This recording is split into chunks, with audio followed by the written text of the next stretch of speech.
تو سورہ عصر اس کا مفہوم یہ ہے کہ قسم ہے زمانے کی کہ بے شک انسان خسارہ اور گھاٹا اٹھانے والا ہے،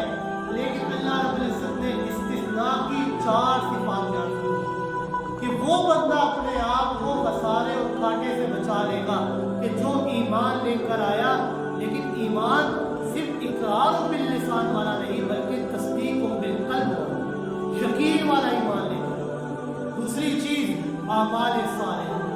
صرف اعمال ہی نہیں بلکہ اعمال صالحہ کرتا رہا۔ تیسری چیز حق بات کی لوگوں کو وصیت کرتا رہا اور برائی سے روکتا رہا۔ اور چوتھی چیز کہ حق بات کو بیان کرنے کی وجہ سے مصیبتیں آئی ہے تو بے صبری کا اظہار نہیں کیا بلکہ صبر کے دامن کو مضبوطی سے تھام لیا اور میں اللہ سے مدد کا طلبگار ہو گیا۔ تو اللہ رب العزت نے فرمایا کہ جو بندہ صبر کرتا ہے، اللہ رب العزت فرماتے ہیں وَجَزَاهُم بِمَا صَبَرُوا جَنَّةً وَحَرِيرًا، کہ جو بندہ صبر کے دامن کو مضبوطی سے تھام لیتا ہے، میں اللہ دنیا میں بھی اس کی مدد کا وعدہ کرتا ہوں اور کل قیامت کے دن وہی بندہ جنت کا مستحق ہے۔